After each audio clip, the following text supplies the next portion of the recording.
In a season of political freebies, the latest and hottest trend is a return to the old pension scheme. The states of Chhattisgarh and Rajasthan reverted to an old system which was suspended in 2004, which determines how much pension government employees get. And now this promise has been made by both the Aadmi party and by the Congress in the states of Gujarat and Himachal Pradesh, which are going to see polls in the next few months. In fact, the state of Punjab has also said it will look at the feasibility of returning to the old pension scheme, and so will the state of Jharkhand.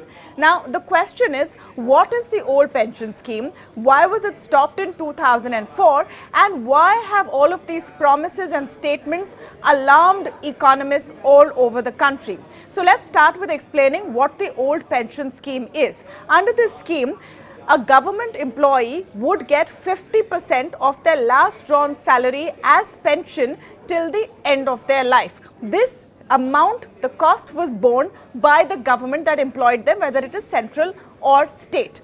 In 2004, this was suspended and a new pension scheme was brought in because the old pension scheme was just too expensive to afford. In fact, the state of Punjab still has a debt of 11,000 crore rupees to pay off for the old pension scheme.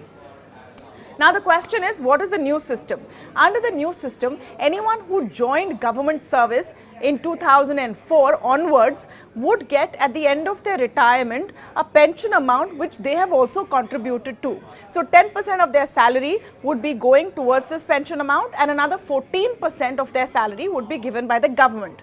This amount goes to the PFRDA, which then invests it, and according to whatever those investment returns are, they get a pension amount. For several years, there has been a movement of retired government officials saying, let's go back to the old pension scheme where we had a larger amount which was guaranteed by the government and we didn't have to contribute to it.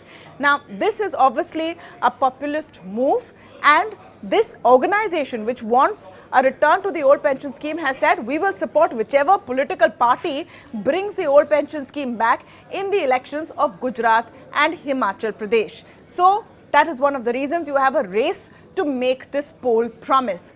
But what is the downside of this? The downside of this is essentially it puts the state government's finances in massive debt. There is in fact an SBI report which says if all states of India were to revert to the old system of the old pension scheme, the debt they would clock up would be the size of 13% of the GDP.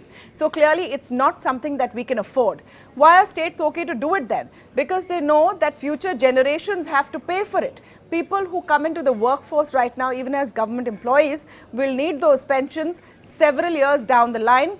There will be some other government then, and it will be someone else's problem.